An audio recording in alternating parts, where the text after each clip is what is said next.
So when I dropped out, that's when, of course, I moved out of the house, and of course, I had to.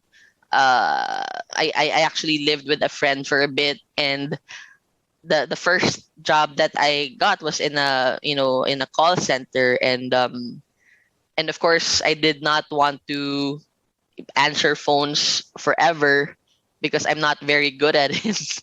I'm not a very, I don't have long patience in, taking the concerns of people who are calling. So, and then I looked at the industry and I looked at, okay, if I'm going to stay here in this industry for a while, which area would I want to be in, or which department? And I looked at training. So I started reading books. So for the young listeners out there, during my time, the internet wasn't like I mean there was internet, but it wasn't like, that everyone has internet anytime, anywhere. So I would go to bookstores and read books on training and development, human resources, leadership and development, corporate training. And these books were very expensive, so I don't buy them. I was earning like really such a low income at that time, that I couldn't afford buying, $30 or $40 books. Um, and so I was reading it and then leaving like a piece of paper as a bookmark, hiding the books, in the bookshelves in the bookstore. And I would take notes, right? I would take notes, and then I'd come back the next day. For months at a time, I would do that every day. That's how I basically focused on a skill that I knew would help me thrive in the career I was in. So, um, and then I asked some friends who were like managers in the call center industry to introduce me to people that they worked with who were trainers, who were senior leaders in the call center industry. You know, um, just so that I could pick their brain and just learn about stuff about them and maybe get some advice.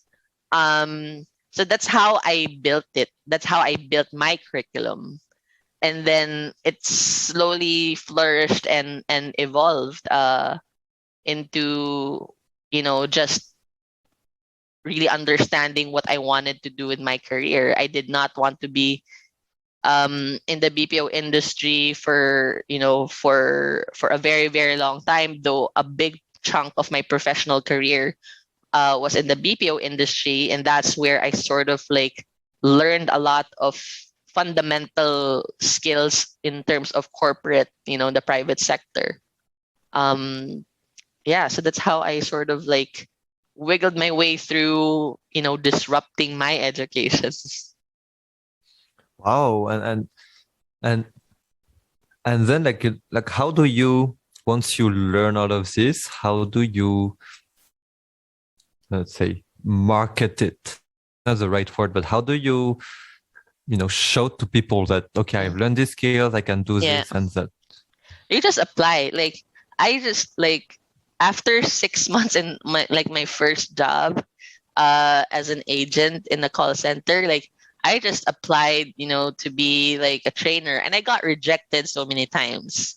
And I was like, no, I want to be a trainer, so I'm gonna look for a company that's gonna hire me as a trainer, even without any experience. So then I moved to a different industry, which was an online English teaching, and they were looking for a trainer. All you needed to be good at is to be able to speak, good English with a neutral accent. And I said, I can do that. So, so I applied. I applied to like so many different companies, and I got like rejected because I didn't finish college. I didn't have any experience, but I was just very persistent. That's grit. The long-term persistence. I wasn't going to let my future be dictated with um, whether I had a diploma or not. I believed in my heart that that was not the only way for me to be successful.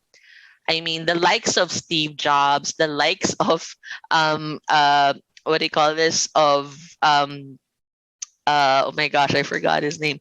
Mark Ah, Zuckerberg, yeah, Mark maybe. Zuckerberg, right? They didn't finish college, and look at where they're at today. Like, um, it's just that for some people, finishing college is works for them. That's how their, the like, that's how their plan was meant to be. But with me, I guess it was just because also of my choices. It didn't feel that it would fit the way I needed it to be. um so yeah, I mean, like, and as soon as, I got, this other job, so I just left that industry, the call center industry, stayed for this, other company, for over a year. And then I had a strategy. I had to move back to the BPO industry, but I wanted to be in a bigger, company to get more experience. um and one thing that I did, I'm just sort of fast tracking, a couple of things here, but I think one thing I did is, like, when, again, like, after I applied for, to be like a trainer there, and they said, like, you did well with the interview, unfortunately, because you don't have a degree. And it just kind of like got into my head. I was like, oh my gosh, this degree, like, I am not gonna let this stop me. And so I I had nothing to lose.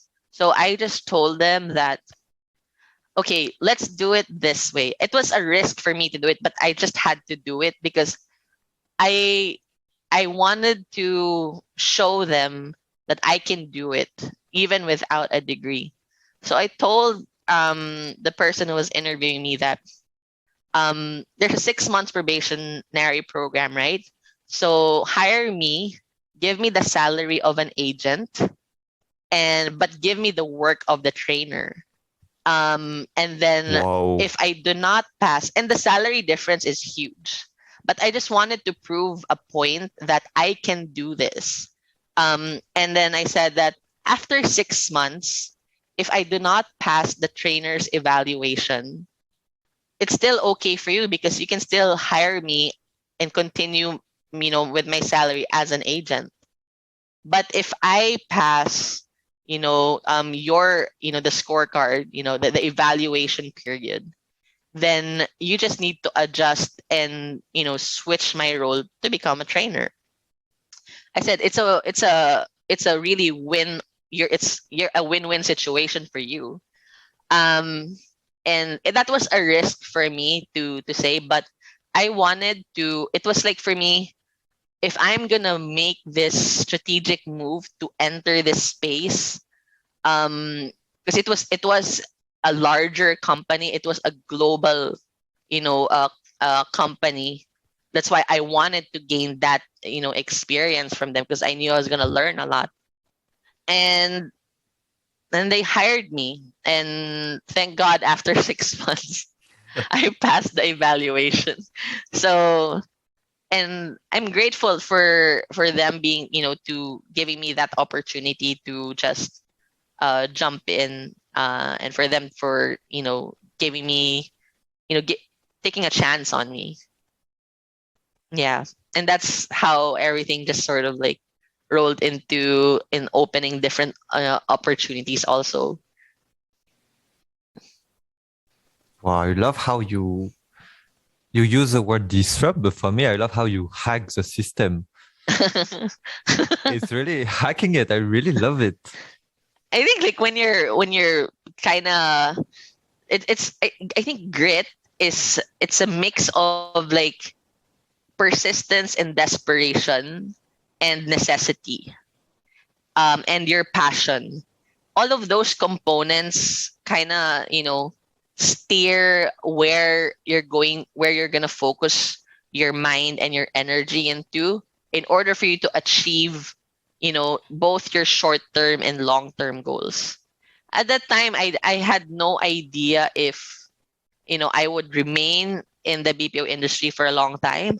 And lo and behold, I did not. After a couple of years, uh, I moved into the tech industry. Like my roles shifted, um, and now I'm like I'm in scale. Like even like when I was in the tech industry, I didn't even know that I would be in a tech industry. Uh, it was crazy, but it was an opportunity that I was willing to try out. And I think if you want to be very agile in life or in your career, you have to be able to pivot immediately. You have to be able to um, look at yourself and not get stuck to rapid changes in your life, because that's the only way for you to be very progressive, especially in your mind. That's really about growth mindset also. um, I think that one of the things that I learned about myself is that I am I am more than okay to learn something new, versus not learn it at all.